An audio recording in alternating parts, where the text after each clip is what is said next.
గరుడ పురాణం ప్రకారం మరణించినవారు తిరిగి ఎప్పుడు ఎలా జన్మిస్తారు? అయ్యో, ప్రాణం పోయే ఆ చివరి క్షణం ఎంత భయానకంగా ఉంటుందో తెలుసా? కన్న బిడ్డలు పక్కనే ఉండి గుండెలు బాదుకుంటున్నా, కట్టుకున్నవారు కన్నీరు మున్నీరుగా విలపిస్తున్నా, ఆత్మ మాత్రం ఏమీ చేయలేక వెళ్లలేక ఉండలేక ఎంతలా విలవలలాడుతుందో తలచుకుంటేనే ఒళ్ళు జలధరిస్తుంది. మనం ఈ లోకంలో ఎన్ని అంతస్తులు కట్టినా, ఎంత బంగారం కూడబెట్టినా ఆఖరికి మట్టిలోకి వెళ్లేటప్పుడు తోడు వచ్చేది కేవలం మనం చేసిన పాపపుణ్యాలు మాత్రమే.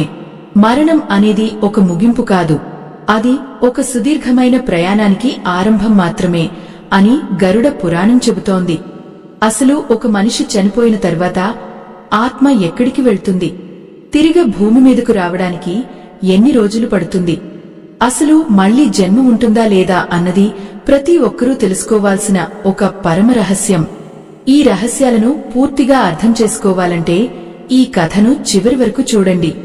అప్పుడే మన జీవితం ఎంత విలువైందో, మనం చేసే పనులు మనల్ని ఎలా వెంటాడుతాయో మీకు అర్థమవుతుంది. మనిషి దేహం నుంచి ప్రాణం విడిచే సమయంలో రెండు భయంకరమైన ఆకారాలు కళ్ల ముందు కనిపిస్తాయి. అవే యమదూతలు. వారి కళ్ళు నిప్పు కనికల్లా మండుతూ చేతిలో కాలపాసాన్ని పట్టుకుని ఉన్నప్పుడు ఆత్మ భయంతో వణికిపోతుంది. ఆ సమయంలో ఆత్మ తన శరీరాన్ని వదిలి బయటకు రాగానే తను ఇన్నాళ్లు పెంచుకున్న మమకారం చావక తన శరీరం చుట్టూనే తిరుగుతూ ఉంటుంది. తనవారు ఏడుస్తుంటే చూసి ఓదార్చాలని ప్రయత్నిస్తుంది కాని ఆమె మాటలు ఎవరికీ వినిపించువు. తన స్పర్శ ఎవరికీ తగలదు. ఎంత విచిత్రం చూశారా? నిన్నటి వరకు ఆ ఇంట్లో అధికారం చెలాయించిన వ్యక్తి ఇప్పుడు కేవలం ఒక గాలి రూపంలో ఉండి తన వారిని తాకలేక ఎంతటి వేదన అనుభవిస్తాడో. అప్పుడు యమదూతలు ఆ ఆత్మను బంధించి యమలోకానికి తీసుకువెళతారు. కాని అది శాశ్వతం కాదు.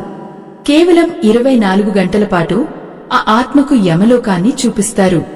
అక్కడ తను చేసిన పాపాలకు ఎలాంటి శిక్షలు ఉంటాయో ఒకసారి కళ్లకు కట్టినట్టు చూపిస్తారు. ఆ భయంకరమైన నరక కూపాలను చూసి ఆత్మ గజగజ వణికిపోతుంది. మళ్లీ వెంటనే యమదూతలు ఆ ఆత్మను తీసుకువచ్చి ఎక్కడైతే చనిపోయారో అదే ఇంట్లో వదిలేస్తారు. ఎందుకు తెలుసా? ఆత్మ తన వారి దగ్గర నుంచి 10 రోజుల పాటు పిండ ప్రధానాన్ని అందుకోవాలి కాబట్టి. చనిపోయిన వ్యక్తికి మనం పెట్టే ఆ 10 రోజుల పిండమే ఆ ఆత్మకు ఒక కొత్త దేహాన్ని ఇస్తుంది. అది రక్తం మాంసంతో కూడిన దేహం కాదు, అది ఒక వాయు రూపదేహం. మొదటి రోజు పెట్టే పిండం తల భాగాన్ని, రెండో రోజు మెడను, ఇలా 10 రోజుల పాటు మనం పెట్టే ఆహారం ఆత్మకు యమలోక మార్గంలో ప్రయాణించడానికి కావలసిన శక్తిని, ఒక రూపాన్ని ఇస్తుంది. ఒకవేళ ఎవరైనా ఆ 10 రోజులు కర్మకాండలు సరిగ్గా చేయకపోతే ఆత్మ ఆకలి దప్పులతో అల్లాడిపోతూ దిక్కులేని పక్షుల ఆకాశంలో తిరుగుతూనే ఉంటుంది. అందుకే పెద్దలు చెబుతారు, మనిషి బ్రతికున్నప్పుడు ఎంత ప్రేమగా చూసుకున్నామో లేదో కాని చనిపోయాక ఆత్మ శాంతించడానికి చేసే కర్మలు మాత్రం లోటు లేకుండా చేయాలని. ఆ 10 రోజుల తర్వాత 11వ రోజు 12వ రోజు చేసే కర్మల వల్ల ఆత్మకు పూర్తి శక్తి వస్తుంది. అప్పుడు 13వ రోజున ఆత్మ తన సుదీర్ఘ ప్రయాణాన్ని ప్రారంభిస్తుంది. ఇది మామూలు ప్రయాణం కాదు. దాదాపు 86,000 యోజనాల దూరం ఆత్మ నడవాలి. ఒక్కో యోజనం అంటే ఎంతో దూరం. అంత దూరం వెళ్లేటప్పుడు దారిలో వైతరిణి నది ఎదురవుతుంది. ఆ నది రక్తంతో, చీముతో నిండి భయంకరమైన వాసన వస్తూ ఉంటుంది. చనిపోయిన వ్యక్తి బ్రతికున్నప్పుడు దానధర్మాలు చేసి ఉంటే ఆ నదిని దాటడానికి ఒక పడవ వస్తుంది. లేదంటే ఆ భయంకరమైన నదిలో పడి కొట్టుకుపోవాల్సిందే. ఎంతటి కర్మఫలం చూశారా? మనం ఇక్కడ చేసే ప్రతి చిన్న పని కూడా అక్కడ మన ప్రయాణాన్ని నిర్ణయిస్తుంది. ఆత్మ అలా ఏడాది పొడవునా 15 నగరాలను దాటుకుంటూ వెళ్తుంది. ఈ ప్రయాణంలో ఆకలి వేసినా, దప్పిక వేసినా ఆ ప్రాణికి మనమే దిక్కు. మనం ప్రతి నెల చేసే మాసికాలు ఆ ఆత్మకు ఆహారంలా అందుతాయి. ఆహారం అందకపోతే ఆ ఆత్మ బలహీనపడిపోతుంది. ఆ ప్రయాణంలో ఎదురయ్యే కష్టాలు వర్ణనాతీతం. ఎండ మండిపోతుంది, మంచు గడ్డకట్టుకుపోయేలా కురుస్తుంది. కాని ఆ ఆత్మ మాత్రం ఆగడానికి వీల్లేదు. అలా ఏడాది పాటు నడిచిన తర్వాత ఆత్మ యమధర్మరాజు ముందు నిలబడుతుంది. అక్కడ చిత్రగుప్తుడు ఆ మనిషి చేసిన ప్రతి పనిని, ప్రతి ఆలోచనను చదివి వినిపిస్తాడు. అక్కడ అబద్ధాలకు తావులేదు, సాక్ష్యాలు అవసరం లేదు. మన మనస్సాక్షే అక్కడ సాక్షిగా నిలబడుతుంది. ఆ సమయంలో ఆత్మ పడే ఆవేదన వర్ణనాతీతం. తను చేసిన చిన్న చిన్న తప్పులు కూడా కొండంతలే కనిపిస్తాయి. అప్పుడు యమధర్మరాజు ఆ వ్యక్తి చేసిన పాపపుణ్యాల లెక్కను బట్టి ఆత్మను నరకానికి పంపాలా లేక స్వర్గానికి పంపాలా అని నిర్ణయిస్తారు. అయితే పునర్జన్మ ఎప్పుడు వస్తుంది? ఆత్మ మళ్లీ గర్భంలోకి ఎలా చేరుతుంది? ఆత్మ మళ్లీ గర్భంలోకి ఎలా చేరుతుంది అన్నది తెలుసుకోవాలంటే ముందుగా ఆ యమలోకంలో జరిగే ఆ భయంకరమైన పరిణామాలను గమనించాలి. యమధర్మరాజు తీర్పు వెలువడిన తర్వాత ఆ ప్రాణి చేసిన పాపపుణ్యాల చిట్టా ప్రకారం శిక్షలు ఖరారవుతాయి. ఒకవేళ ఆ మనిషి తన జీవితకాలంలో కేవలం స్వార్థంతో బ్రతికి ఇతరులను హింసించి మోసాలకు పాల్పడి ఉంటే ఆత్మను నరకకు పాల్లోకి తోసేస్తారు. అక్కడ ఆత్మ అనుభవించే నరకయాతన చూస్తే ఎవరికైనా గుండె తరుక్కుపోతుంది. వేడి వేడి నూనె బాణలిలో వేయడం, ముళ్ల చెట్లకు కట్టేసి కొట్టడం వంటివి కేవలం వర్ణనలు మాత్రమే కాదు, ఆత్మకు కలిగే తీవ్రమైన బాధను సూచిస్తాయి. ఎంత విచిత్రం చూశారా? భూమి మీద ఉన్నప్పుడు చిన్న దెబ్బ తగిలితేనే విలవాలలాడిపోయే మనం అక్కడ అంతటి హింసను ఎలా భరిస్తామో కదా. అయితే ఈ శిక్షల కాలం ముగిసిన తర్వాతే పునర్జన్మ ప్రక్రియ మొదలవుతుంది. అంటే నరకంలో తన పాపాలకు తగిన ప్రాయశ్చిత్తం చేసుకున్న తర్వాత ఆత్మకు మళ్లీ భూమి మీదకు వెళ్లే అవకాశం లభిస్తుంది. కాని అది వెంటనే జరిగిపోదు. పుణ్యం చేసుకున్నవారు స్వర్గంలో దేవతా భోగాలను అనుభవిస్తారు. కాని గరుడ పురాణం ఏం చెబుతుందంటే పుణ్యం అనేది ఒక బ్యాంకులోని డబ్బులాంటిది. అది ఖర్చయిపోగానే మళ్లీ వెనక్కి రావాల్సిందే. అందుకే స్వర్గ సుఖాలు అనుభవించినా, నరక బాధలు పడినా ఆ కాలం ముగిసిన వెంటనే ఆ ఆత్మ మళ్లీ భూమి వైపు చూడాల్సి వస్తుంది. అప్పుడు ఆ ఆత్మ ఒక చిన్న అణువు రూపంలోకి మారిపోతుంది. అయ్యో, అంతకుముందు 6 అడుగుల దేహంతో గర్వంగా తిరిగిన మనిషి ఇప్పుడు కంటికి కనపడని ఒక సూక్ష్మ రూపంలోకి మారిపోవడం ఎంతటి దైవలీల. ఆ సమయంలో ఆత్మ మేఘాలలో కలిసిపోతుంది. మేఘాల నుండి కురిసే వర్షపు చినుకులతో పాటు ఆ ఆత్మ భూమి మీదకు చేరుకుంటుంది. చూశారా, ప్రకృతిలో జరిగే ప్రతి మార్పు వెనుక ఎంతటి ఆధ్యాత్మిక రహస్యం దాగి ఉందో. ఆ వర్షపు నీరు భూమిని తడిపి అక్కడ మొలకెత్తే ధాన్యంలోకి ఆ ఆత్మ ప్రవేశిస్తుంది. మనం తినే బియ్యం, గోధుమలు లేదా ఇతర పప్పు ధాన్యాలలో ఏదో ఒకదానిలో ఆ ఆత్మ నిక్షిప్తమే ఉంటుంది. ఆ ధాన్యాన్ని ఏ పురుషుడు అయితే భుజిస్తాడో అతని దేహంలోకి ఆ ఆత్మ చేరుతుంది. అంటే తండ్రి దేహమే ఆత్మకు మొదటి నిలయం అన్నమాట. పురుషుని దేహంలో ఆత్మ వీర్య కణం రూపంలో ఉంటుంది. అప్పటి వరకు ఆ ఆత్మకు తన గత జన్మ జ్ఞాపకాలు కొద్దిగా మిగిలి ఉంటాయి. తను గతంలో చేసిన తప్పులు, పొందిన సుఖాలు అన్నీ ఒక నీడలా వెంటాడుతూనే ఉంటాయి. ఆ తర్వాత ఒక పవిత్రమైన సమయంలో ఆ తండ్రి ద్వారా తల్లి గర్భంలోకి ఆ ఆత్మ ప్రవేశిస్తుంది. గర్భంలోకి చేరగానే ఆ ఆత్మ ప్రయాణంలో ఒక కొత్త అధ్యాయం మొదలవుతుంది. మొదటి నెలలో ఆ ఆత్మ ఒక చిన్న మాంసపు ముద్దలా ఉంటుంది. రెండో నెలలో ఆ ముద్దకు ఒక ఆకారం రావడం మొదలవుతుంది. 3, 4 నెలలు వచ్చేసరికి చిన్న చిన్న అవయవాలు మొలకెత్తుతాయి. 5వ నెల వచ్చేసరికి ఆ జీవికి ప్రాణంతో పాటు తెలివితేటలు అంటే స్పందనలు మొదలవుతాయి. గరుడ పురాణంలో శ్రీకృష్ణ పరమాత్మ వివరించిన ప్రకారం గర్భంలో ఉన్న ఆ శిశువుకు 7వ నెల వచ్చేసరికి తన గత జన్మలన్నీ గుర్తుకు వస్తాయి. ఎంత ఆశ్చర్యం కదా! మనం ఎవరం, ఎక్కడి నుండి వచ్చాం, గతంలో ఏం చేశాం అన్నది ఆ 9 నెలల కాలంలో ఆ శిశువుకు స్పష్టంగా తెలుస్తుంది. అప్పుడు ఆ బిడ్డ ఆ గర్భంలోని చీకటిలో అపవిత్రమైన వాతావరణంలో ఉండి భగవంతుడిని ప్రార్థిస్తుంది. ఓ ప్రభూ, నన్ను ఈ నరకం నుండి బయటపడేయి. నేను బయటకు వెళ్లిన తర్వాత మళ్లీ పాపాలు చేయను, నిన్నే స్మరిస్తూ బ్రతుకుతాను అని వేడుకుంటుంది. కాని విధి వైచిత్రి ఎంత ఘోరంగా ఉంటుందంటే ఆ శిశువు భూమి మీదకు రాగానే ఆ మాయాలోకంలో పడిపోయి అన్నింటినీ మర్చిపోతుంది. ఆ తల్లి గర్భం నుండి బయటకు వచ్చేటప్పుడు కలిగే ఆ వేదన వల్ల ఆ బయటి గాలి తగలడం వల్ల ఆ పాత జ్ఞాపకాలన్నీ చెరిగిపోతాయి. అందుకే పుట్టిన బిడ్డ వెంటనే ఏడుస్తుంది.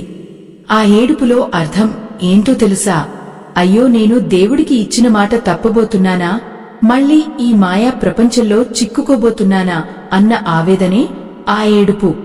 అలా ఒక మనిషి మరణం తర్వాత దాదాపు 1 సంవత్సరం పాటు యమలోక మార్గంలో ప్రయాణించి శిక్షలు అనుభవించి ఆ తర్వాత భూమిపై పడి తండ్రి ద్వారా తల్లి గర్భంలోకి చేరి మళ్లీ జన్మించడానికి ఎంతో సమయం పడుతుంది.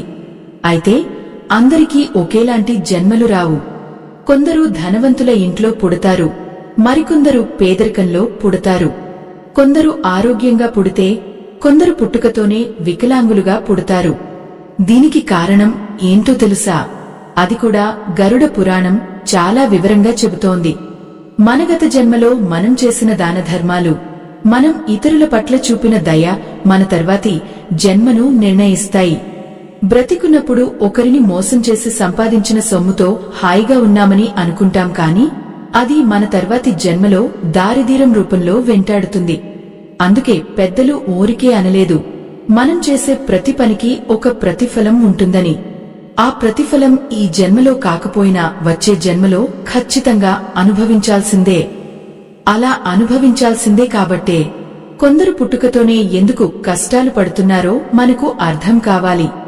గరుడ పురాణంలో పరమాత్మ చాలా స్పష్టంగా చెప్పారు, ఒక మనిషి మరొకరి ఆకలిని తీర్చకుండా తన పొట్ట నింపుకుంటే వచ్చే జన్మలో ఆ ప్రాణి ఒక కాకిలా పుట్టి ఇతరులు పారేసిన ఎంగిలి మెతుకుల కోసం ఎదురుచూడాల్సి వస్తుంది. ఎంత ఘోరం చూశారా? మనం ఈరోజు చేసే ప్రతి చిన్న పొరపాటు రేపటి జన్మకు ఒక పెద్ద శిక్షగా మారుతుంది. బంగారాన్ని దొంగిలించినవాడు పురుగుగా పుడతాడని, గురువులను అవమానించినవాడు బ్రహ్మరాక్షసుడిగా మారుతాడని వింటుంటేనే భయమేస్తుంది కదా. అంటే మనం ఇక్కడ అనుభవిస్తున్న ప్రతి సౌకర్యం వెనుక మన పూర్వజన్మ సుకృతం ఉంది. మనం అనుకునే ఈ శరీరం, ఈ అందం, ఈ సంపద అన్ని కూడా ఆ కర్మఫలమే. మరి ఇక్కడ ఒక పెద్ద ధర్మ సంకటం ఎదురవుతుంది. ఒక మనిషి తన కుటుంబాన్ని సాకడం కోసం, ఆకలితో అలమటిస్తున్న తన బిడ్డల కడుపు నింపడం కోసం ఏదైనా తప్పు చేస్తే అది కూడా పాపమే అవుతుందా? తన వారిని కాపాడుకోవడం కోసం అబద్ధం చెబితే అది అతన్ని నరకానికి తీసుకువెళ్తుందా? లేక ధర్మం కోసం తన బిడ్డలను కష్టాల్లో వదిలేయాలా? ఇలాంటి పరిస్థితి మీకు ఎదురైతే మీరు ఏం చేస్తారు? ధర్మాన్ని పట్టుకుని కుటుంబానికి అన్యాయం చేస్తారా, లేక కుటుంబం కోసం అధర్మాన్ని ఆశ్రయిస్తారా? మీ అభిప్రాయాన్ని తప్పకుండా కామెంట్ చేయండి. ఎందుకంటే ధర్మం అనేది చాలా సూక్ష్మమైనది. అది సందర్భాన్ని బట్టి మారుతూ ఉంటుంది అని మనం అనుకుంటాం, కాని పరమాత్మ లెక్కలు మాత్రం చాలా ఖచ్చితంగా ఉంటాయి. ఆ సమయంలో ఆత్మ ఎంతలా ఆవేదన చెందుతుందో ఊహించండి. తన వారిని రక్షించుకోవాలని తపన పడ్డా ఆ పని వల్ల వచ్చే పాపాన్ని మాత్రం ఆత్మ ఒంటరిగానే మోయాల్సి ఉంటుంది. తోడు ఉన్న భార్యాబిడ్డలు ఎవరూ ఆ శిక్షలో భాగం పంచుకోరు. ఆస్తులు పంచుకోవడానికి అందరూ వస్తారు, కాని మనం చేసిన పాపాన్ని పంచుకోవడానికి ఎవరూ రారు. ఎంత విచిత్రం చూశారా? ఈ సత్యాన్ని గ్రహించలేక మనం ఎంతగా ఈ మాయాలోకంలో కొట్టుమిట్టాడుతున్నామో. అయ్యో, పునర్జన్మ అనేది కేవలం మనుషులకే పరిమితం కాదు. మొత్తం 84 లక్షల జీవరాశులలో ఆ ఆత్మ తిరగాల్సి ఉంటుంది. మనం ఈ మనిషి జన్మ ఎత్తుకోవడానికి ఎన్ని వేల సంవత్సరాలు వేచి చూసి ఉంటామో కదా. ఒక్కసారి ఆలోచించండి. ఒక అడవిలో జంతువుగానో లేక నేలమీద ప్రాకే పురుగుగానో పుట్టినప్పుడు మనకు విజ్ఞానం ఉండదు, భగవంతుడిని తలచుకునే శక్తి ఉండదు. కేవలం ఆహారం, నిద్ర, భయం, వీటి చుట్టూనే ఆ జన్మ గడిచిపోతుంది. అందుకే ఈ మానవ జన్మ లభించినప్పుడే మనం మోక్షం వైపు అడుగులు వేయాలి. కాని మనం ఏం చేస్తున్నాం? ఇతరులను చూసి ఈర్ష్యపడటం, ఉన్నదాంతో తృప్తి చెందకుండా లేని దానికోసం ప్రాకులాడటం. చూశారా? ఈ దుర్గుణాలే మనల్ని మళ్లీ పాతాళంలోకి నెట్టేస్తాయి. ఒక వ్యక్తి మరణించిన తర్వాత ఆత్మ యమలోకంలో శిక్షలు అనుభవించి మళ్లీ మేఘాల ద్వారా భూమికి వచ్చి ధాన్యంలో చేరి తండ్రి ద్వారా తల్లి గర్భంలోకి వెళ్తుంది అని చెప్పుకున్నాం కదా. అయితే ఆ గర్భంలో ఆ 9 నెలలు ఆ ప్రాణి పడే వేదన వర్ణించడానికి మాటలు చాలవు. గరుడ పురాణంలో దీని గురించి వివరిస్తూ గర్భవాసం అనేది ఒక పెద్ద నరకం అని చెప్పారు. ఆ బిడ్డ అక్కడ ఇరుకైన చోట తల కిందులుగా వేలాడుతూ తల్లి తినే కారపు పదార్థాల వల్ల, వేడి పదార్థాల వల్ల కలిగే మంటను భరిస్తూ ఉండాలి. ఆ సమయంలో ఆ ఆత్మకు తన పూర్వ జన్మలన్నీ ఒక్కొక్కటిగా కళ్ల ముందు కదులుతాయి. నేను ఫలానా ఊరిలో పుట్టాను, ఫలానా వాళ్లను మోసం చేశాను, ఇన్ని పాపాలు చేశాను, అందుకే ఇప్పుడు ఈ ఇబ్బంది పడుతున్నాను అని ఆ ఆత్మ విలపిస్తుంది. అప్పుడు ఆ గర్భంలోని చీకటిలో ఆ ప్రాణి భగవంతుడిని వేడుకుంటుంది. ఓ దయామయ, నన్ను ఈసారికి క్షమించు. ఈ గర్భనరకం నుండి నన్ను బయటపడేయి. ఈసారి భూమి మీదకు వెళ్లిన తర్వాత నేను అధర్మం జోలికి వెళ్లను, కేవలం నీ ధ్యానంలోనే గడుపుతాను అని బాస చేస్తుంది. కాని తీరా బయటకు రాగానే ఆ మాయాశక్తి మనల్ని కమ్మేస్తుంది. ఆ మాయ వల్ల అంతకుముందు చేసిన ప్రతిజ్ఞను మర్చిపోయి మళ్లీ అదే చక్రంలో ఇరుక్కుపోతాం. ఎంతటి విచారకరమైన విషయం కదా. ఒకవేళ మనం పుట్టినప్పుడు ఏడవకుండా ఉంటే బహుశా మనకు ఆ విషయాలు గుర్తుండేవో ఏమో. కాని ఆ ప్రకృతి నియమం మన జ్ఞాపకాలను తుడిచివేస్తుంది. అందుకే మనిషికి మరణం కంటే జన్మ ఎత్తడం అనేది చాలా కష్టమైన పని. పునర్జన్మ పొందడానికి పట్టే సమయం అనేది ఆ వ్యక్తి చేసిన కర్మల తీవ్రతపై ఆధారపడి ఉంటుంది. కొందరు కొన్ని నెలల్లోనే తిరిగి జన్మిస్తే మరికొందరికి 100 ఏళ్లు పట్టవచ్చు. ఆలోపు ఆ ఆత్మలు ప్రేత రూపంలో గాలిలో తిరుగుతూ ఉంటాయి. తమ కుటుంబ సభ్యులు పెట్టే పిండం కోసం ఆశగా ఎదురుచూస్తూ ఉంటాయి. ఒకవేళ మనం పెట్టే ఆ ఆహారం వాళ్లకు అందకపోతే ఆకలి బాధతో వాళ్లు మనల్ని కూడా ఇబ్బంది పెట్టే అవకాశం ఉంటుంది. అందుకే పితృకర్మలు అంత ముఖ్యమైనవి. మరి ఈ జన్మలో మనం ఎవరికైనా అప్పు ఉంటే అది వచ్చే జన్మలో ఎలా తీరుతుందో తెలుసా? మనం ఎవరికైనా డబ్బు ఇచ్చి వసూలు చేసుకోలేకపోయినా, లేక ఎవరి దగ్గరైనా తీసుకుని తిరిగి ఇవ్వకపోయినా ఆ బాకీ వచ్చే జన్మలో ఏదో ఒక రూపంలో తీర్చుకోవాల్సిందే. శత్రువుల రూపంలోనో, రోగాల రూపంలోనో ఆ కర్మ మనల్ని వెంటాడుతుంది. ఎంత భయంకరమైన సత్యం ఇది! ఈ సత్యాన్ని గ్రహించలేక మనం ఈ మాయా ప్రపంచంలో అన్నీ నావే అని మురిసిపోతుంటాం. కాని గరుడ పురాణం ఏం చెబుతుందంటే, మనం ఎవరికైతే అప్పు పడి ఉంటామో వారు వచ్చే జన్మలో మన ఇంట్లోనే బిడ్డలుగానో బంధువులుగానో పుడతారట. మనకు కలిగే బిడ్డలు కూడా 4 రకాలుగా ఉంటారని శాస్త్రం చెబుతోంది. 1 రుణానుబంధం, అంటే గత జన్మలో మనం ఎవరి దగ్గరైనా సొమ్ము తీసుకుని తిరిగి ఇవ్వకపోతే వారు మనకు కొడుకుగానో కూతురుగానో పుట్టి మనం ఎంతో కష్టపడి సంపాదించిన సొమ్మును అనారోగ్యం పేరుతోనో దురలవాట్ల పేరుతోనో ఖర్చు చేయించి మనల్ని రోడ్డున పడేసి వెళ్లిపోతారట. అప్పుడు మనం ఆ బిడ్డను చూసి ఏడుస్తాం, కాని అది మన పూర్వజన్మ బాకీ అని గ్రహించలేం. చూసారా ఎంతటి కర్మ పరిపాకమో! 2ది శత్రు సంబంధం. గత జన్మలో మనం ఎవరినైతే హింసించామో వారు మన బిడ్డలుగా పుట్టి మనల్ని అనుక్షణం వేధిస్తూ, అవమానిస్తూ మానసిక క్షోభకు గురిచేస్తారు. 3ది ఉదాసీన సంబంధం, అంటే వారు మన ఇంట్లోనే ఉంటారు కాని మనకు ఏ సహాయం చేయరు, మనమీద ప్రేమ చూపరు, కేవలం వారి పనివారు చూసుకుంటూ వెళ్లిపోతారు. ఇక 4ది సుఖ సంబంధం. గత జన్మలో మనం ఎవరికైతే ఉపకారం చేశామో వారు మన బిడ్డలుగా పుట్టి మనల్ని కంటికి రెప్పలా కాపాడుకుంటారు. మనల్ని గౌరవిస్తూ, మనకు ముసలితనంలో తోడుగా ఉంటూ, మన ప్రాణం పోయే వరకు సేవ చేస్తారు. అయ్యో, అందుకే మనం చేసే ప్రతి పనిని చాలా జాగ్రత్తగా చేయాలి. మనం పెట్టే ప్రతి రూపాయి, మనం చేసే ప్రతి చిన్న సాయం కూడా మన వచ్చే జన్మలో మన చుట్టూ ఉండే మనుషులను నిర్ణయిస్తుంది. ఇక్కడ ఒక ముఖ్యమైన విషయం చెప్పాలి. మరణించిన వ్యక్తి ఆత్మ పితృలోకంలో ఎంతకాలం ఉంటుంది? కొందరు అంటారు 12 రోజుల్లోనే పుట్టేస్తారని, మరికొందరు అంటారు ఏడాదైనా పడుతుందని. కానీ గరుడ పురాణం ప్రకారం ఒక ఆత్మ తన కర్మల తీవ్రతను బట్టి యమలోకంలో శిక్షలు అనుభవించాక అది కొన్ని నెలల నుండి కొన్ని 100 ఏళ్ల వరకు పితృలోకంలో ఉండవచ్చు. ఆ సమయంలో ఆ ఆత్మకు తన వారసుల నుండి అందే తిల తర్పణాలు, శ్రాద్ధ కర్మలు చాలా ముఖ్యం. మనమిచ్చే ఆ ఆహారం వల్లే ఆత్మకు పితృ దేవతల ఆశీస్సులు లభిస్తాయి. ఒకవేళ కొడుకులు లేకపోయినా, లేక ఉన్నా పట్టించుకోకపోయినా ఆత్మ ఆకలి దప్పులతో అల్లాడిపోతూ తన వారసులను శపిస్తూ గాలిలోనే తిరుగుతూ ఉంటుంది. దీన్నే మనం పితృదోషం అంటాం. ఈ దోషం ఉన్న ఇళ్లలో ఎప్పుడు గొడవలు, అనారోగ్యాలు, సంతానలేమి వంటి సమస్యలు ఎదురవుతుంటాయి. ఎంత విచారకరమైన విషయం కదా.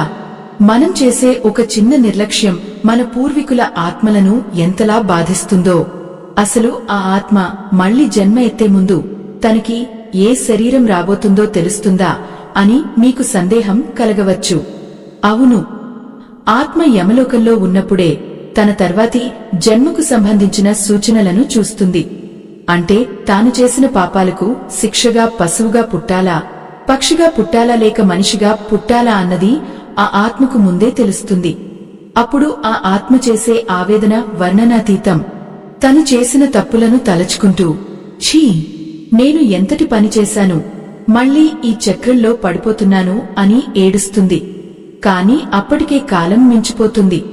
అందుకే మనం బ్రతికున్నప్పుడే మన కర్మలను సరిదిద్దుకోవాలి. ఎవరిని నొప్పించకుండా, ఎవరి సొమ్ము ఆశించకుండా ఉన్నదాంతో తృప్తిగా బ్రతకడం నేర్చుకోవాలి. లేదంటే ఆ ఆత్మ ప్రయాణం చాలా భయంకరంగా మారుతుంది. మరి గర్భంలో ఉన్నప్పుడు ఆ శిశువుకు దేవుడు కనిపించి ఏం చెబుతాడో మీకు తెలుసా? ఆ 9 నెలల కాలంలో భగవంతుడు ఆ ఆత్మతో ఒక సంభాషణ చేస్తాడు. అది వింటే మీ కళ్ళు చెమర్చుతాయి. తన గత జన్మల పాపాల నుండి విముక్తి పొందే మార్గాన్ని దేవుడు ఆ శిశువుకు చూపిస్తాడు. కాని మనిషి భూమి మీద పడగానే ఆ మాయ వల్ల అంతా మర్చిపోతాడు. అందుకే మనం పుట్టినప్పుడు ఒకసారి ఏడుస్తాం, చనిపోయినప్పుడు పక్కన ఉన్నవారు ఏడుస్తారు. ఈ ఏడుపుల మధ్యలో గడిచే కొద్దిపాటి కాలమే జీవితం. దీన్ని సార్థకం చేసుకోవడం మన చేతుల్లోనే ఉంది. ఆత్మ మళ్లీ జన్మ ఎత్తడానికి సిద్ధమైనప్పుడు ఆ ప్రకృతిలో జరిగే మార్పులు కూడా చాలా ఆశ్చర్యకరంగా ఉంటాయి. కేవలం మానవ జన్మ మాత్రమే కాదు, ఆత్మ చేసిన కర్మను బట్టి చీమగానో దోమగానో పుట్టే అవకాశం కూడా ఉంటుంది. ఒక్కసారి ఊహించండి, అన్నీ తెలిసిన మనిషిగా ఉండి వచ్చే జన్మలో ఏమీ తెలియని ఒక జంతువుగా పుట్టడం ఎంతటి శిక్షో. అప్పుడు మనం ఆకలి వేసినా చెప్పలేం, బాధ కలిగినా మొరపెట్టుకోలేం. కేవలం మూగ జీవిలా బాధను భరించడమే. ఇలాంటి దుస్థితి ఎవరికీ రాకూడదని ఆ పరమాత్మను వేడుకోవాలి.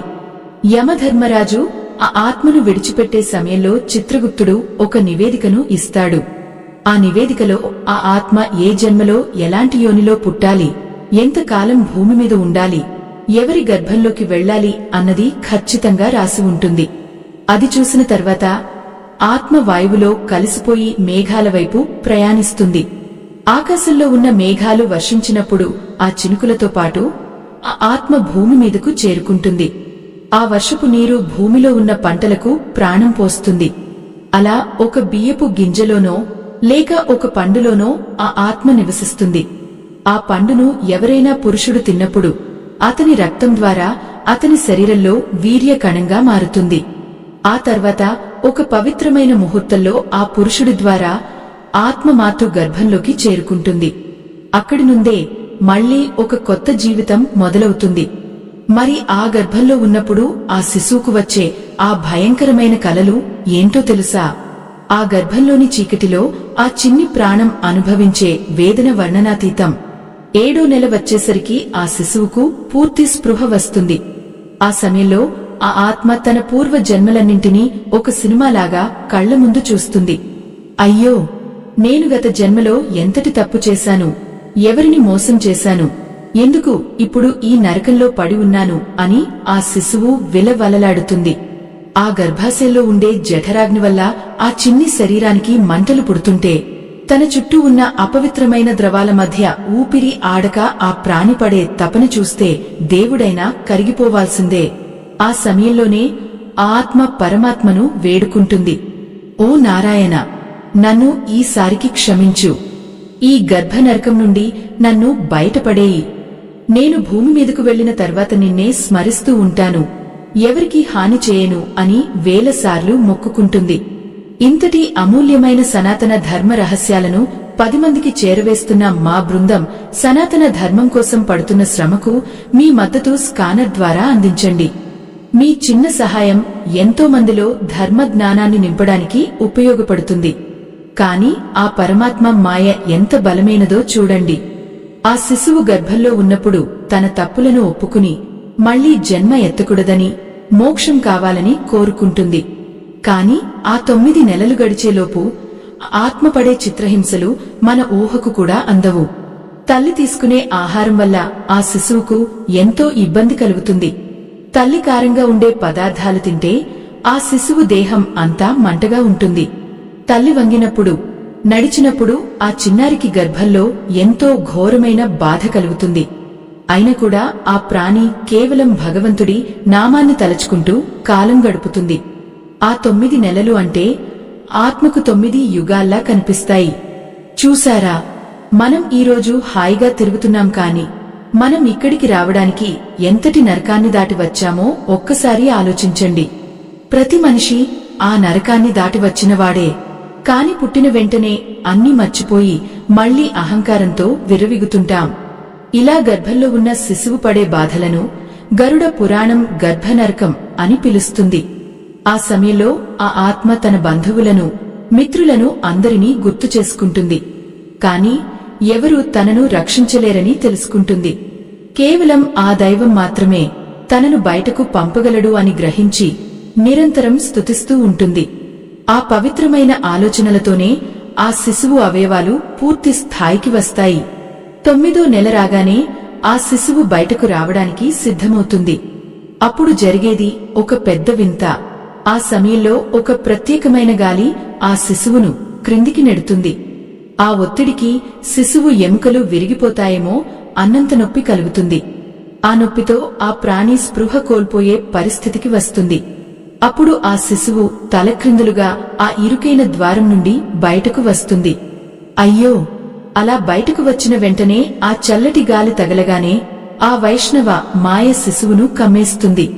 ఆ క్షణంలోనే ఆ ఆత్మ తన ప్రతిజ్ఞలన్నీ మర్చిపోతుంది. తన గత జన్మ జ్ఞానాన్ని కోల్పోతుంది. అంతవరకు దేవుడిని స్తుతించిన ఆ ప్రాణి ఇప్పుడు కుహు కుహు అంటూ ఏడవడం మొదలు పెడుతుంది.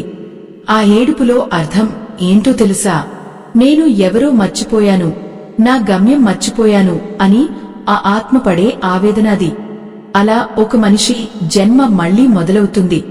కాని పుట్టిన ప్రతి బిడ్డకు ఒకే రకమైన జీవితం ఎందుకు ఉండదు? కొందరు గర్భంలోనే ఎందుకు చనిపోతారు? మరికొందరు పుట్టిన కొద్ది రోజులకే ఎందుకు మరణిస్తారు? దీని వెనుక ఉన్న గరుడ పురాణ రహస్యాలు ఏంటో తెలుసా? ఒక ఆత్మ మళ్లీ జన్మ ఎత్తినప్పుడు తనతో పాటు పాత జన్మల వాసనలను కూడా తెచ్చుకుంటుంది. అందుకే కొందరు పిల్లలు పుట్టగానే చాలా తెలివిగా ఉంటారు, మరికొందరు నెమ్మదిగా ఉంటారు. ఇదంతా కర్మ సిద్ధాంతం.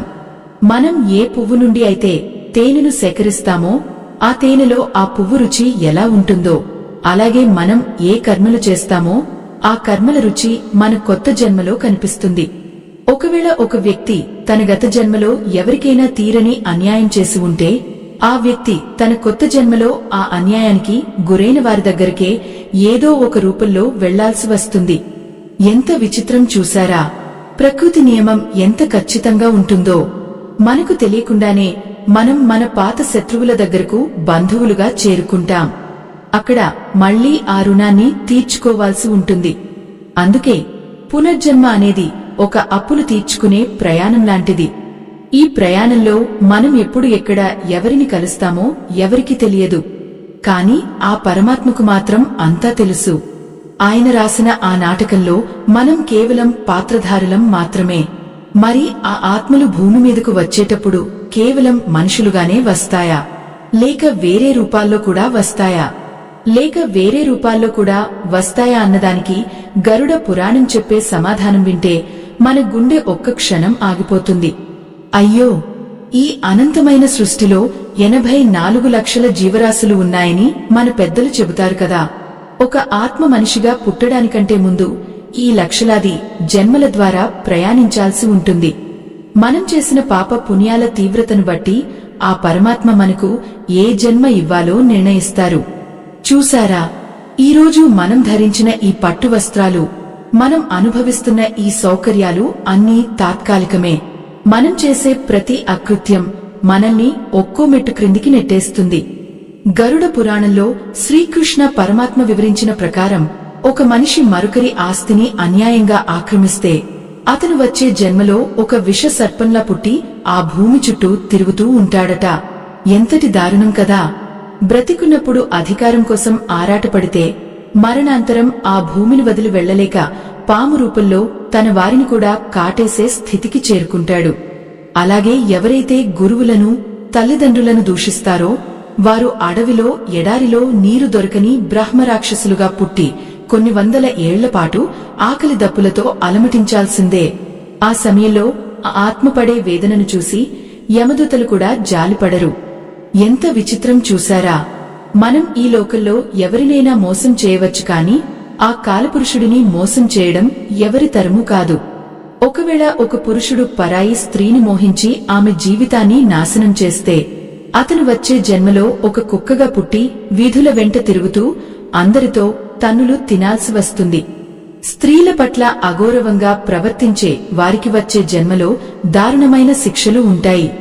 ఒక ఆత్మ మనిషి జన్మ నుండి పశువుగానో, పక్షిగానో మారేటప్పుడు ఆ ఆత్మకు గతంలో తాను మనిషిని అన్న విషయం గుర్తున్నప్పటికీ ఏమీ చేయలేని మూగ వేదనను అనుభవిస్తుంది. ఒక్కసారి ఊహించండి, అన్నీ తెలిసి కూడా ఒక్క మాట మాట్లాడలేక మన కష్టాన్ని ఎవరికి చెప్పుకోలేక మూగ జీవిలా పడి ఉండటం అంటే అది నరకం కంటే దారుణం కదా! అందుకే సనాతన ధర్మం ప్రతి జీవిలోనూ దేవుడిని చూడమని చెబుతుంది. ఎందుకంటే ఈరోజు మనం చూస్తున్న ఆ కుక్కో, పిట్టో లేదా చిన్న చీమో ఒకప్పుడు మనలాగే మనిషిగా పుట్టి తప్పులు చేసిన ఆత్మ కావచ్చు. ఆత్మ మళ్లీ మనిషి రూపం ఎత్తుకోవాలంటే కొన్ని లక్షల ఏళ్లపాటు ప్రకృతి ఒడిలో శిక్షలు అనుభవించాలి. ముందుగా రాళ్లుగా, ఆ తర్వాత చెట్లుగా, ఆపై పురుగులుగా, ఆ తర్వాత పక్షులుగా, చివరగా జంతువులుగా పుట్టి ఆ కర్మ అంతా కరిగిపోయిన తర్వాతే మళ్లీ మానవ జన్మ లభిస్తుంది. అందుకే ఈ మనిషి పుట్టుకను ఒక గొప్ప వరం అంటారు. ఇది దొరకడం ఎంతో పుణ్యం. కాని మనం ఏం చేస్తున్నాం?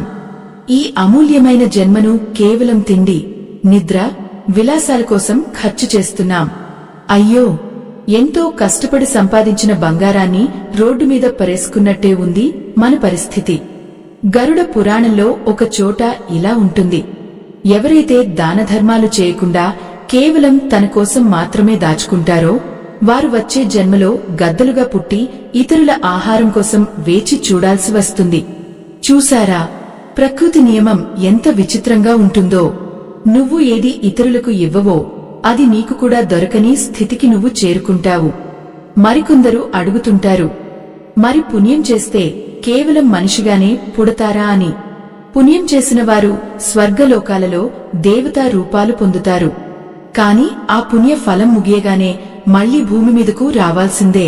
అప్పుడు వారు గొప్ప విద్వాంసులుగానో, గొప్ప రాజులుగానో లేదా సన్మార్గాన్ని బోధించే గురువులుగానో పుడతారు. ఇలాంటి పుట్టుకను సార్థకం చేసుకోవడం ఎంతో ముఖ్యం. ఆత్మ మళ్లీ గర్భంలోకి వెళ్లే ముందు ఆ యమలోకంలో ఒక అద్దం లాంటిది చూపిస్తారట. అందులో తన రాబోయే జన్మ కనిపిస్తుంది. అది చూసి ఆ ఆత్మ భయంతో వణికిపోతుంది. ఒకవేళ ఆ ఆత్మకు ఏదైనా జంతువు రూపం రాబోతుంటే ఆ ప్రాణి యమధర్మరాజు కాళ్లమీద పడి ఏడుస్తుంది. ఓ ప్రభూ, నాకు ఒక్క అవకాశం నీవు, నేను మళ్లీ మనిషిగా పుట్టి మంచి పనులు చేస్తాను అని వేడుకుంటుంది. కాని అప్పుడు చేసే ప్రార్థనలు ఏవీ ఫలించవు. కాలం మించిపోయిన తర్వాత పశ్చాత్తాపపడితే లాభం లేదు కదా.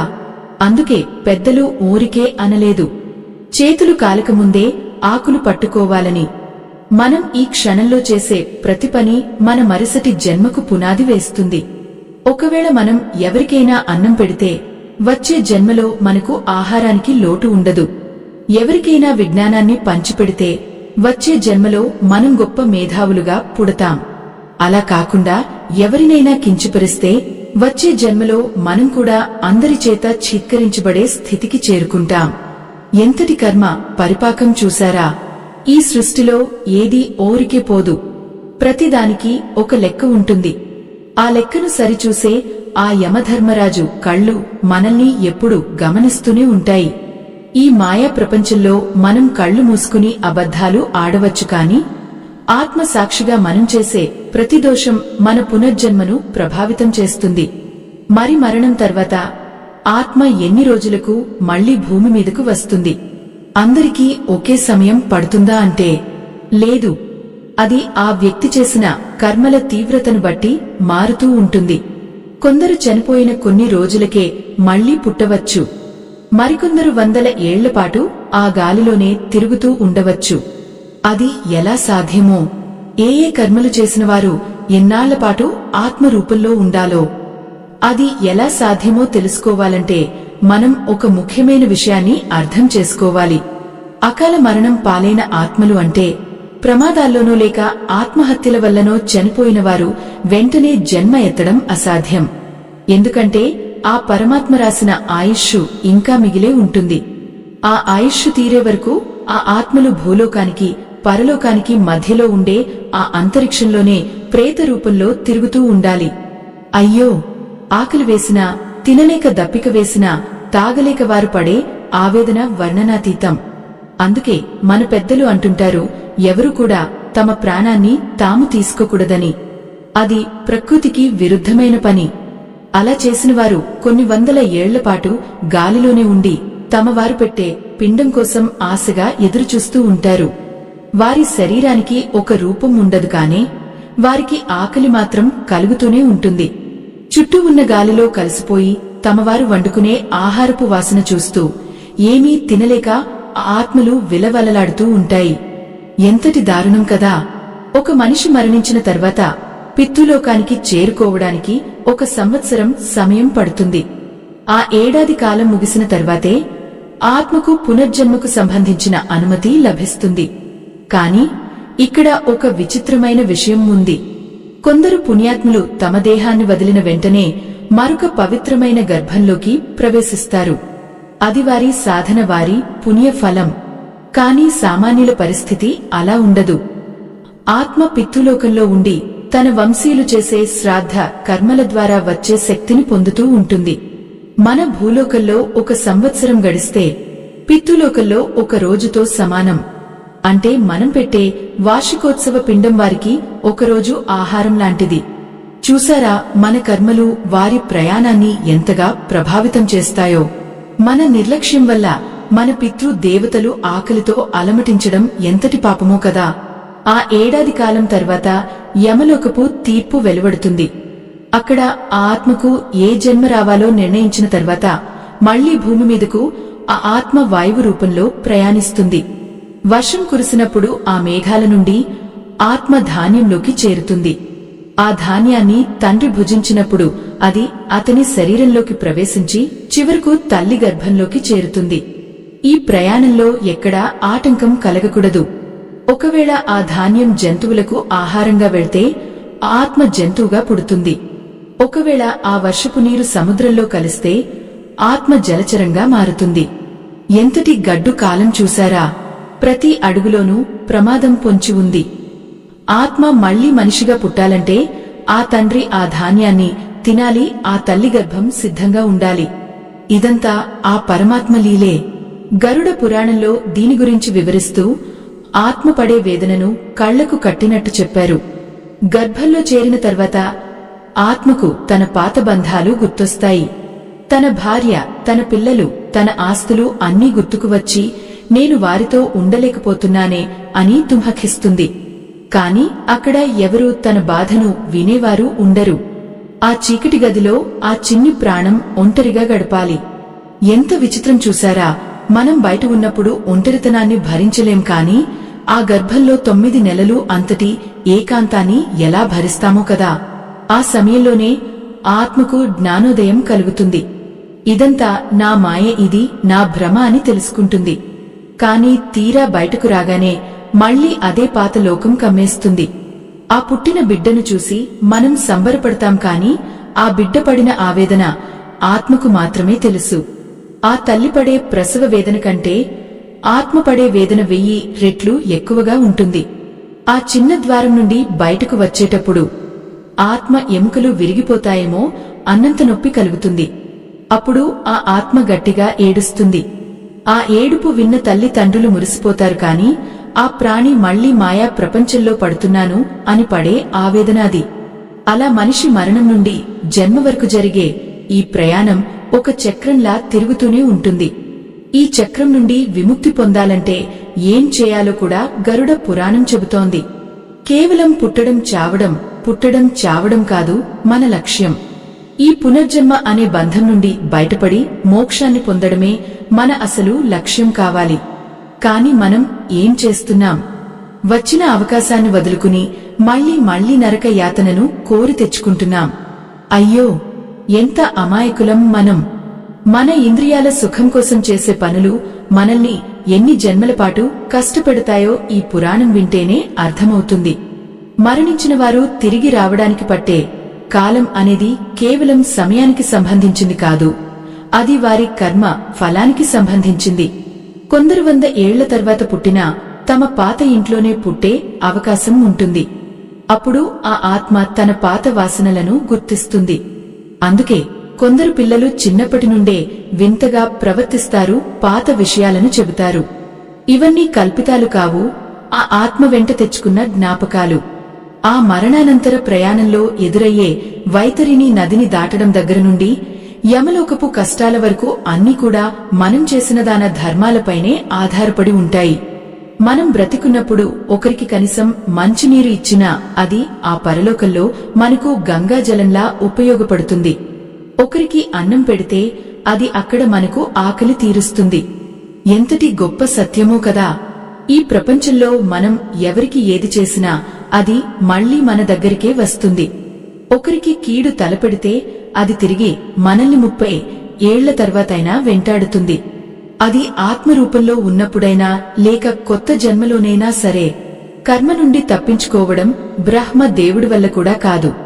అందుకే చనిపోయిన వారు ఎప్పుడు పుడతారు అన్నదానికంటే వారు ఎలా పుడతారు అన్నది చాలా ముఖ్యం. మంచి కర్మలు చేసినవాడు మహారాజులా పుడతాడు, అదే పాపాలు చేసినవాడు ఆఖరికి ఒక ఈగలా పుట్టి తన జీవితాన్ని గడపాల్సి వస్తుంది.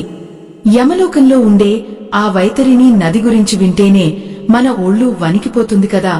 ఆ నదిలో ఉండే మొసళ్ళు, పాములు ఆ ఆత్మను ముక్కలు ముక్కలుగా కొరికివేస్తుంటే ఆ బాధను ఎలా భరించాలో ఒక్కసారి ఆలోచించండి. అక్కడ మనల్ని కాపాడేది మన బిడ్డలు కాదు, మనం చేసిన ఆ గోదానం మాత్రమే. ఎవరైతే బ్రతికున్నప్పుడు ఆవును దానం చేస్తారో వారికి ఆ నదిని దాటడానికి ఆ ఆవు తోక దొరుకుతుందట. చూసారా మన శాస్త్రం ప్రతి చిన్న పనికి ఎంతటి లోతైన అర్థాన్ని ఇచ్చిందో. మనం చేసే ప్రతి కర్మ మనల్ని ఆఖరి వరకు నీడలా వెంటాడుతూనే ఉంటుంది. ఈ పునర్జన్మల సుడిగుండల్లో పడకుండా ఉండాలంటే మనం భక్తి మార్గాన్ని ఎంచుకోవాలి. కాని ఈ కాలంలో మనుషులకు భక్తి కంటే భౌతిక సుఖాలే ముఖ్యం అయిపోయాయి. దీనివల్ల వారు తమ ఆత్మను మరింత కష్టాల్లోకి నెట్టుకుంటున్నారు. మరణం తర్వాత ఆత్మ ప్రయాణం ఎంత కఠినంగా ఉంటుందో తెలిస్తే అసలు ఎవరూ పాపం చేయడానికే సాహసించరు. ఆత్మ మేఘాల నుండి కిందకు పడేటప్పుడు ఎన్నో నగరాలను దాటుకుని వస్తుంది. ఆ నగరాలలో ఉండే విశేషాలు కూడా గరుడ పురాణం చాలా వివరంగా చెప్పింది. ఒక్కో నగరంలో ఆ ఆత్మ పడే వేదన ఒక్కో రకంగా ఉంటుంది.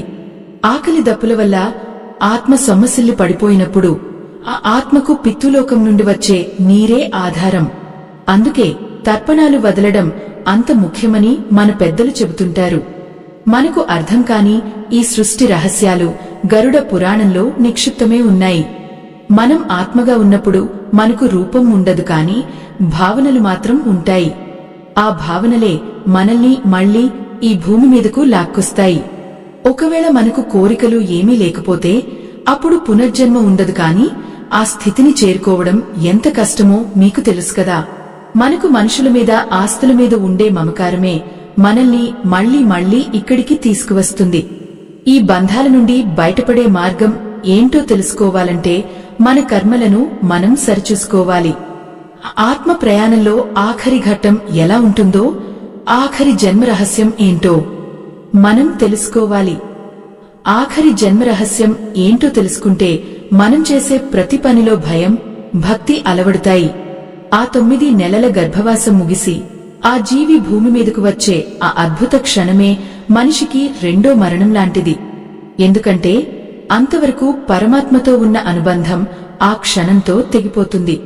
తల్లి గర్భం నుండి బయటకు నెట్టబడేటప్పుడు ఆ శిశువు పడే వేదన అంతా ఇంతా కాదు. ఆ ఇరుకైన ద్వారం గుండా వస్తున్నప్పుడు ఆ బిడ్డ తనను తాను కాపాడుకోలేక ఆ నొప్పిని భరించలేక విలవలలాడుతుంది. చూశారా, మనం పుట్టేటప్పుడే ఇంతటి హింసను అనుభవిస్తే మళ్లీ మళ్లీ జన్మలెత్తడం అంటే అది ఎన్నిసార్ల నరకమో కదా. అందుకే గరుడ పురాణం పదే పదే హెచ్చరిస్తోంది, ఈ మాయాలోకంలో పడి అసలైన గమ్యాన్ని మర్చిపోవద్దని. ఆ బిడ్డ బయటకు రాగానే ఆ మాయావాయువు స్పర్శతో తన పూర్వజన్మ జ్ఞానాన్ని, ఆ దైవానికి ఇచ్చిన మాటను పూర్తిగా మర్చిపోయి కేవలం నేను, నాది అనే భ్రమలో మునిగిపోతుంది. అయ్యో, ఎంతటి దౌర్భాగ్యం! దేవుడిని చూసిన కళ్ళు ఇప్పుడు ఈ ప్రాపంచిక వస్తువులను చూసి మురిసిపోతాయి. అక్కడి నుండి ఆ మనిషి ప్రయాణం మళ్లీ మొదటికి వస్తుంది. మళ్లీ బాల్యం, యవ్వనం, వృద్ధాప్యం, చివరకు మరణం.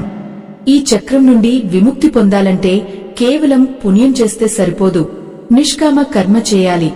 అంటే ప్రతి ఫలితాన్ని ఆ దేవుడికే వదిలేయాలి. అప్పుడే ఆ ఆత్మకు పునర్జన్మలేని మోక్షం లభిస్తుంది.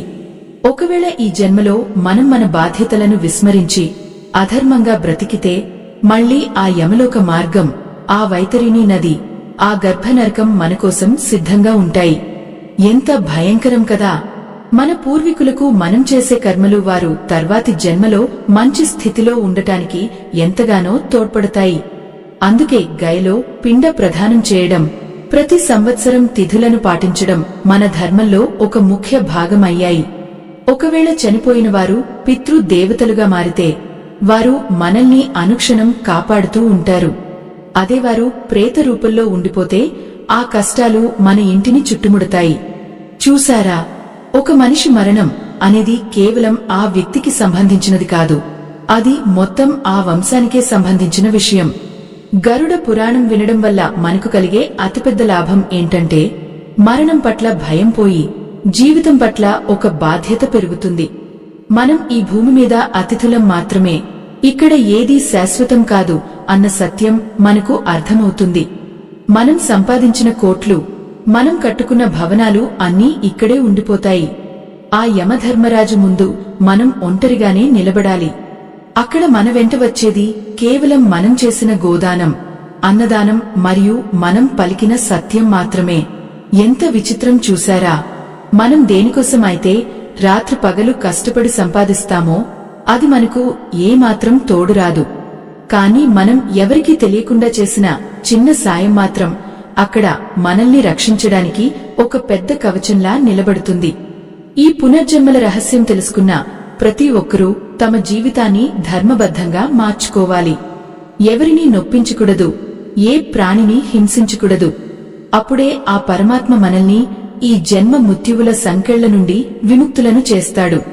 మరణించిన వారు తిరిగి ఎప్పుడు జన్మిస్తారు అన్న ప్రశ్నకు సమాధానం మన చేతుల్లోనే ఉంది. మనం చేసే కర్మలు ఎంత త్వరగా కరిగిపోతే ఆత్మ అంత త్వరగా తన తర్వాతి గమ్యాన్ని చేరుకుంటుంది. ఈ ఆధ్యాత్మిక జ్ఞానాన్ని ప్రతి ఇంటికి చేరవేయడం మన అందరి బాధ్యత. మన సనాతన ధర్మంలో దాగి ఉన్న ఇటువంటి పరమ సత్యాలను తెలుసుకోవడం వల్ల మన మనసు నిర్మలంగా మారుతుంది. ఆ దైవ చింతనతోనే మనం ఈ సంసార సాగరాన్ని దాటగలం. అయ్యో, ఇప్పటికైనా మించిపోయింది ఏమీ లేదు. మనం చేసే ప్రతి చిన్న తప్పును సరిదిద్దుకుని ఆ లోకానికి వెళ్లేటప్పుడు నిశ్చింతగా వెళ్లేలా సిద్ధపడాలి. ఆత్మ ప్రయాణం సుఖమేం కావాలంటే మనం ఈ క్షణం నుండే మంచి పనులు మొదలు పెట్టాలి. తల్లిదండ్రులను సేవించడం, ఆకలితో ఉన్నవారికి అన్నం పెట్టడం, భగవంతుని నామాన్ని స్మరించడం, ఇవే మనల్ని ఆ వైతరిణి నది నుండి దాటించే నావలు. ఈ రహస్యాలను ఇప్పటివరకు ఎంతో ఓపికగా విన్నారంటే మీ మీద ఆ పరమాత్మ అనుగ్రహం ఉన్నట్టే. ఈ విజ్ఞానం మీకే కాకుండా మీ తోటివారికి కూడా ఉపయోగపడాలి. అందుకే ఈ సత్యాన్ని అందరికీ పంచండి. మా బృందం సనాతన ధర్మం కోసం పడుతున్న శ్రమకు మీ మద్దతు స్కానర్ ద్వారా అందించండి. మీ ప్రోత్సాహమే మమ్మల్ని ఇలాంటి మరిన్ని ఆధ్యాత్మిక విషయాలను మీ ముందుకు తీసుకురావడానికి ప్రేరేపిస్తుంది. ఆ సర్వేశ్వరుడు మిమ్మల్ని మీ కుటుంబాన్ని ఎల్లప్పుడూ చల్లగా చూడాలని కోరుకుంటూ ఈ పునర్జన్మల కథ ఇక్కడితో ముగియలేదు. ఎందుకంటే ప్రతి ముగింపు ఒక కొత్త ఆరంభమే కదా. ఆరంభం ధర్మబద్ధంగా ఉండాలని ఆకాంక్షిద్దాం.